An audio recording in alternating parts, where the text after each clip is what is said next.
સાંજનો સમય હતો. બીજે દિવસે સવારે મારે એક મહત્વની મીટિંગમાં પહોંચવાનું હતું. તેથી મેં રાત્રે જ મારી કાર લઈને મુસાફરી શરૂ કરી. બહાર હળવો વરસાદ પડી રહ્યો હતો. ઓફિસનો તણાવ અને ગઈ રાતની અધૂરી ઊંઘે મને થકાવી દીધી હતી. કાર ચલાવતા ચલાવતા ધીમે ધીમે મને ઊંઘ આવવા લાગી. ત્યાં જ અચાનક મારી કાર ફૂટપાથ સાથે અથડાઈ. તે સમયે હું નદીના પુલ ઉપર હતી. આંચકા સાથે કારનું સંતુલન બગડ્યું અને જોતજોતામાં હું કાર સાથે તે ઊંડી નદીમાં પડી ગઈ. તો નમસ્કાર મિત્રો, મારું નામ કિરણ છે. તે સમયે મારી ઉંમર 28 વર્ષની હતી. હું એક સમજદાર અને આત્મનિર્ભર યુવતી હતી. હું એક મોટી કંપનીમાં સોફ્ટવેર એન્જિનિયર તરીકે કામ કરતી હતી. પરંતુ હજી સુધી મારા લગ્ન થયા નહોતા, કારણ કે હું મારા મનગમતા જીવનસાથીની શોધમાં હતી. હવે એક વખત ઓફિસના કામ માટે મારે શહેરની બહાર જવાનું થયું. બીજે દિવસે સવારે 8 વાગ્યે મીટિંગ હતી, તેથી મારે રાત્રે જ નીકળવું પડ્યું. બહાર ઝડપથી વરસાદ પડી રહ્યો હતો અને રસ્તો ખૂબ સાંકડો હતો. હું કાર ચલાવતી હતી. અચાનક મારી કાર પુલ પરથી પસાર થઈ રહી હતી ત્યારે તે ડિવાઈડર સાથે અથડાઈ. દરવાજો ખુલી ગયો અને હું ઝડપથી વહેતા પાણીમાં પડી ગઈ. એવું લાગ્યું જાણે સમય થંભી ગયો હોય અને હું ઘોર અંધારામાં પાણીમાં ડૂબી રહી હતી. પણ બીજે દિવસે સવારે જ્યારે મારી આંખ ખુલી ત્યારે હું એક ઝૂંપડીમાં હતી. મારું માથું અને આખું શરીર દુખાવાથી કણસી રહ્યું હતું. કમરમાં ખૂબ ઈજા થઈ હતી. ઉઠવાનો પ્રયાસ કર્યો પણ શરીરે સાથ ન આપ્યો. ત્યાં જ બહારથી ખટખટનો અવાજ આવ્યો. મેં જોયું, એક વૃદ્ધ વ્યક્તિ અને એક આકર્ષક યુવક ઝડપથી અંદર આવી રહ્યા હતા. વૃદ્ધની ઉંમર આશરે 60 વર્ષની હતી અને યુવક મારી ઉંમરનો. દેખાવડો અને મજબૂત શરીર ધરાવતો હતો. તેમણે મારા માથા પર હાથ ફેરવ્યો અને શાંત રહેવા કહ્યું. તમારે આરામની જરૂર છે. તમારી કમરમાં ઈજા થઈ છે. 7-8 દિવસ આરામ કરવો પડશે. ચિંતા ન કરો, અમે તમારી સંપૂર્ણ કાળજી લઈશું. હું કંઈ બોલી શકી નહીં. મારી આંખોમાંથી આંસુ વહેવા લાગ્યા. તેણે મારી હાલત સમજી અને મને સમજાવવા લાગ્યા. અમે નદી કાંઠે માછલી પકડવા આવ્યા હતા ત્યારે તમને બેહોશ હાલતમાં જોયા.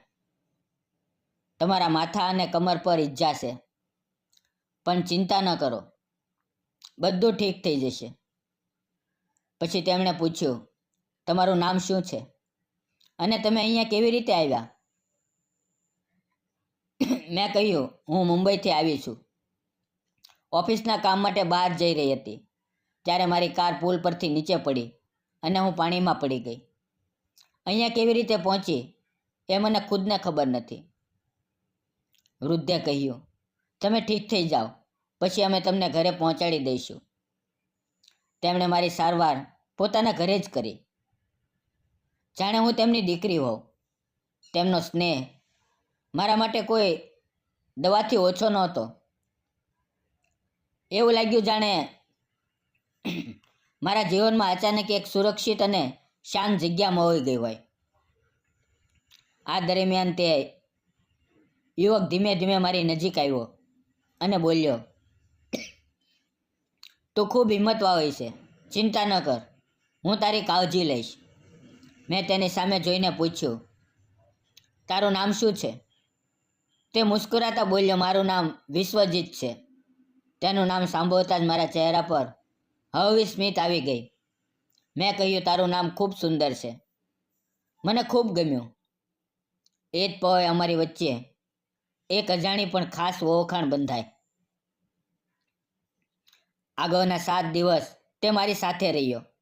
મારી દરેક જરૂરિયાતનું ધ્યાન રાખ્યું. 7મા દિવસે તેણે મને ઉઠવામાં મદદ કરી. મારો હાથ તેના ખંભા પર મૂકીને ધીમે ધીમે ચાલતા શીખવવા લાગ્યો. એ પવે મને તેનામાં એક ગાઢ સહારો અનુભવાયો, જાણે તેની હાજરીએ મારી બધી પીડા ભૂલાવી દીધી હોય. મિત્રો, બહાર હળવો પવન ફૂંકાતો હતો.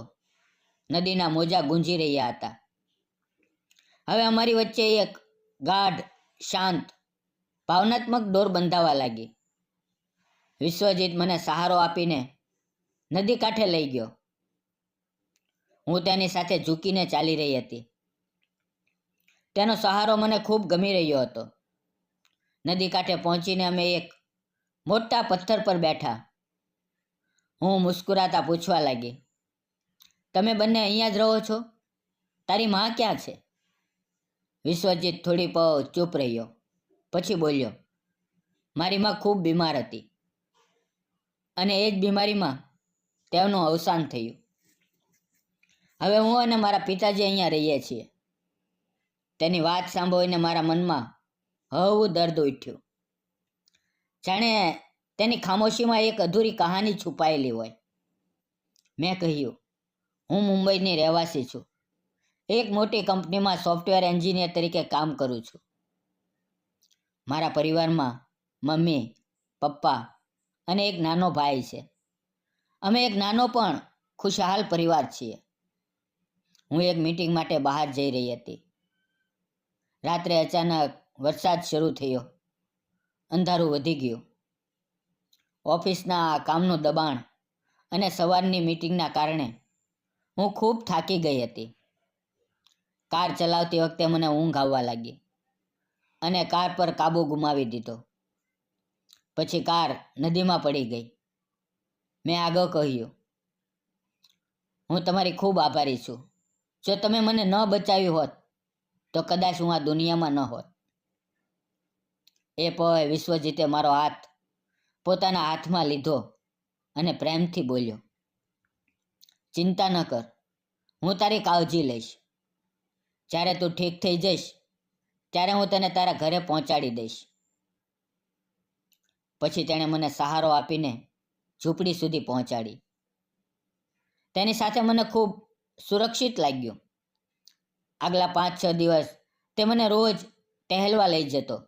અમે નદી કાંઠે સાથે ચાલતા, વાતો કરતા અને હું એ પ્રાકૃતિક વાતાવરણમાં ખૂબ ખુશ રહેવા લાગી. મિત્રો, અહીંનું શાંત, સાદું અને પ્રેમથી ભરેલું જીવન મને વધુ ગમવા લાગ્યું. વિશ્વજીત ગરીબ હતો પણ સંતુષ્ટ હતો. તે માછલીઓ પકડતો અને થોડી ખેતી કરતો. જે મળે તેમાં ખુશ રહેતો. એક સવારે ઘરમાં અમે બંને જ હતા, કારણ કે વિશ્વજીતના પિતા 2 દિવસ માટે બહાર ગયા હતા. તે માછલી પકડવા ગયો હતો અને હું થોડી મોડી ઉઠી. નાહીને જ્યારે કપડાં બદલવા બીજા રૂમમાં ગઈ ત્યારે શરીર પર ફક્ત ટુવાલ લપેટેલો હતો. ત્યાં જ અચાનક વિશ્વજીત માછલીઓ લઈને અંદર આવી ગયો. તેણે મને જોઈ અને અમારી નજરો મળી. હું શરમથી નીચું જોઈ ગઈ. તે પણ મને એકટક જોતો રહ્યો. પછી તરત બહાર ચાલ્યો ગયો. મેં ઝડપથી કપડાં પહેર્યા. થોડી વાર બાદ તે અંદર આવ્યો અને બોલ્યો, માફ કરજે, મને ખબર નહોતી કે તું આ રૂમમાં છે અને કપડાં બદલી રહી છે. મેં કહ્યું, સોરી ન બોલ, તારી કોઈ ભૂલ નથી. હું જ મોડી ઉઠી એટલે આવું થયું. તેણે જે માછલીઓ લાવી હતી તેમાંથી થોડી હું લઈ આવી અને અમે બંને માટે ભોજન બનાવવા લાગી. તે બાકીની માછલીઓ વેચવા બજારમાં ગયો અને સવારે 10 વાગ્યે પાછો આવ્યો.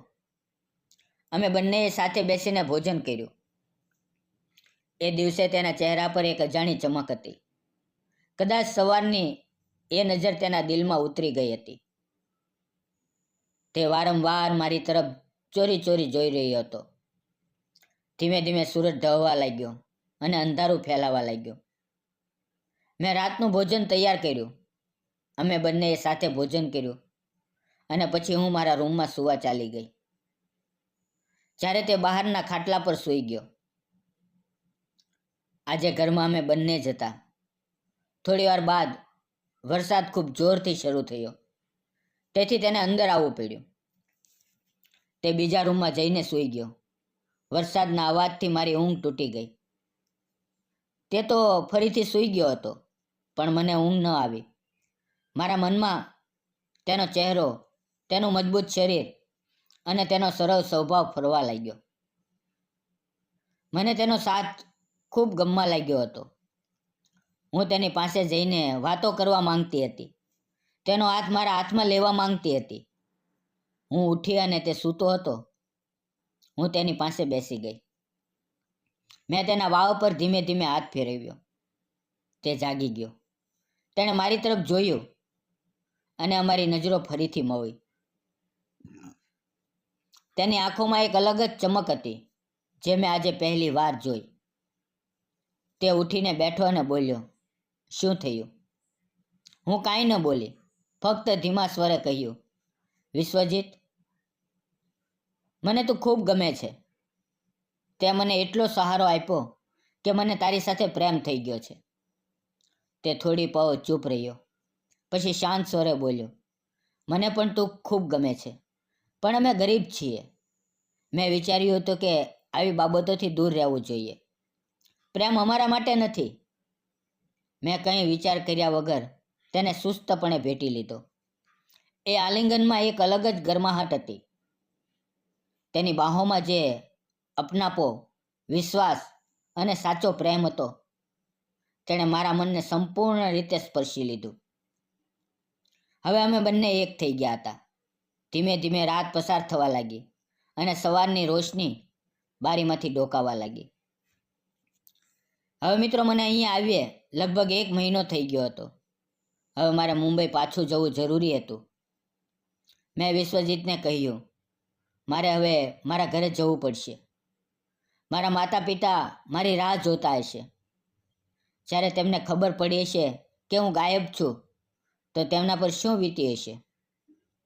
પછી અમે શહેર તરફ ગયા, જેથી હું ઘરે ફોન કરી શકું.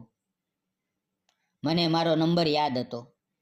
મેં ફોન લગાવ્યો અને ઘરના લોકોને કહ્યું, હું ઠીક છું. આ સાંભળીને તેમની આંખોમાં આનંદના આંસુ આવી ગયા. મારા મમ્મી પપ્પા મને લેવા આવવાના હતા. મેં તેમને યોગ્ય સ્થળ જણાવ્યું અને કહ્યું કે 2 દિવસમાં આવી જજો. હવે વૃદ્ધ પિતાજી પણ પાછા આવી ગયા હતા. તેથી મને વિશ્વજીત સાથે ખુલ્લે આમ મળવાનો સમય નહોતો મળતો. પણ અમે ચોરી ચૂપીથી એકબીજાને જોતા, મુસ્કુરાતા અને થોડી પળ વાતો કરતા. 2 દિવસ બાદ મારા માતા પિતાને ગામમાં પહોંચ્યા. તેમણે વૃદ્ધ પિતાજી અને વિશ્વજીતનો દિલથી આભાર માન્યો. પછી તેઓ મને પોતાની સાથે મુંબઈ લઈ ગયા. પણ મારું દિલ તો ત્યાં જ રહી ગયું હતું. વિશ્વજીત વિના મને કંઈ ગમતું નહોતું. 4-5 દિવસ વીતી ગયા, પણ હું સતત તેની યાદમાં ખોવાયેલી રહેતી. મારું કામ પર ધ્યાન નહોતું. કંઈ કરવાનું મન નહોતું થતું. પૈસા, આરામ, શહેરની સુવિધાઓ, બધું નકામું લાગવા લાગ્યું. જેમણે મને જીવનદાન આપ્યું, જેમણે નિસ્વાર્થ પ્રેમ આપ્યો, તેના વિના મારું જીવન અધૂરું લાગવા લાગ્યું. એક દિવસ મેં મમ્મી પપ્પાને કહ્યું, જેમણે મને બચાવી, તેની સાથે મને સાચો પ્રેમ થયો છે. હવે હું તેની સાથે જીવવા માંગુ છું.